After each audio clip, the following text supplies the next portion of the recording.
సమూయేలు మొదటి గ్రంథము 22వ అధ్యాయం.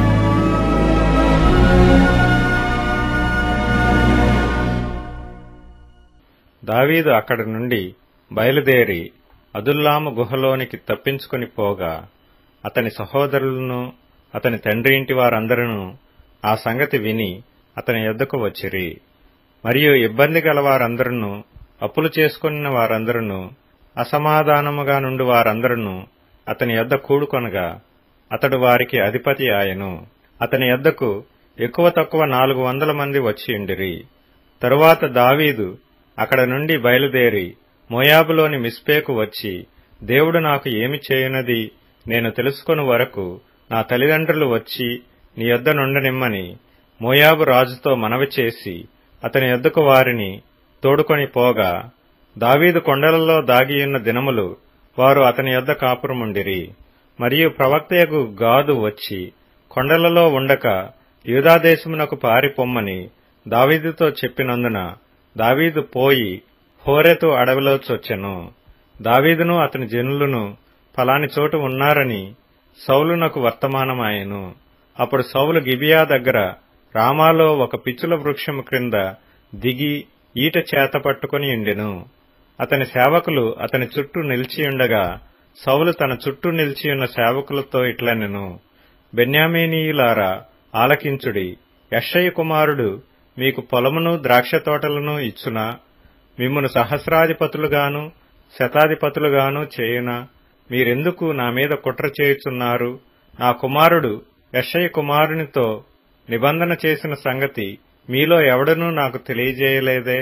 నేడు జరుగునట్లు నా కొరకు పొంచియుండునట్లుగా నా కుమారుడు నా సేవకుని పురికొల్పినను నా నిమిత్తము మీలో ఎవనికినీ చింతలేదే? అప్పుడు ఎదోమీయుడగు దోయేగు సౌలు సేవకుల దగ్గర నిలిచియుండి, యెష్షయి కుమారుడు పారిపోయి నోబులోని అహీటూబు కుమారుడైన అహీమెలకు దగ్గరకు రాగా నేను చూచితిని.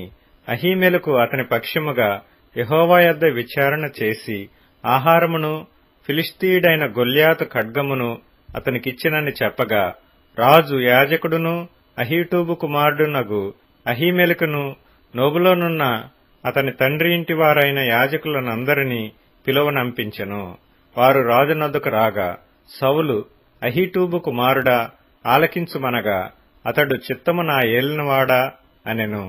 సౌలు, నీవు యెష్షయి కుమారునికి ఆహారమును ఖడ్గమును ఇచ్చి అతని పక్షమున దేవుని యొద్ద విచారణ చేసి అతడు నా మీదికి లేచి నేడు జరుగుచున్నట్టు పొంచియుండుటకై అతడును నీవును జతకూడితిరేమని అడుగగా, అహీమెలకు, రాజా, రాజునకు అల్లుడై నమ్మకస్తుడై ఆలోచనకర్తయై నీ నగరిలో ఘనత వహించిన దావీదు వంటివాడు నీ సేవకులందరిలో ఎవడున్నాడు?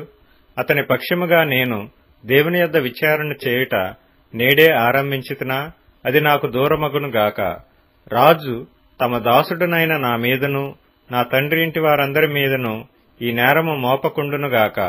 ఈ సంగతిని గూర్చి కొద్ది గొప్ప ఏమియు నీ దాసుడునైన నాకు తెలిసినది కాదు అని రాజుతో మనవి చేయగా, రాజు అహీమెలకు, నీకును నీ తండ్రి ఇంటి వారికందరికీ మరణము నిశ్చయము అని చెప్పి యెహోవా యాజకులకు వీరు దావీదుతో కలిసినందునను అతడు పారిపోయిన సంగతి తెలిసియు నాకు తెలియజేయకపోయినందునను మీరు వారి మీద పడి చంపుడని తన చుట్టూ నిలిచియున్న కావలి వారికి ఆజ్ఞ ఇచ్చెను. రాజు సేవకులు యెహోవా యాజకులను హతము చేయనొల్లకయుండగా రాజు దోయేగుతో, నీవు ఈ యాజకుల మీద పడుమని చెప్పెను. అప్పుడు ఎదోమీయుడైన దోయేగు యాజకుల మీద పడి ఏఫోదు ధరించుకొనిన 85 ఆ దినమున హతము చేసెను. మరియు అతడు యాజకుల పట్టణమైన నోబు కాపురస్తులను కత్తివాత హతము చేసెను. మగవారినేమి ఆడువారినేమి, బాలురనేమి పసిపిల్లలనేమి, ఎడ్లనేమి గార్ధబొమ్మలనేమి గొర్రెలనేమి అన్నిటినీ కత్తివాత హతము చేసెను. అయితే అహీటూబు కుమారుడైన అహీమెలకు కుమారులలో అబ్యాతారు అనునొకడు తప్పించుకొని పారిపోయి దావీదునొద్దకు వచ్చి సౌలు యెహోవా యాజకులను చంపించిన సంగతి దావీదునకు తెలియజేయగా, దావీదు ఆ దినమున ఎదోమీయుడైన దోయేగు అక్కడ నున్నందున వాడు సౌలునకు నిశ్చయముగా సంగతి తెలుపునని నేననుకొంటిని, నీ తండ్రి ఇంటి వారికందరికిని మరణము రప్పించుటకు నేను కారకుడనైతిని గదా. నీవు భయపడక నా యొద్ద ఉండుము. నా యొద్ద నీవు భద్రముగా ఉందువు. నా ప్రాణము తీయ చూచువాడును నీ ప్రాణము తీయ చూచువాడును ఒకడే అని అబ్యాతారుతో చెప్పెను.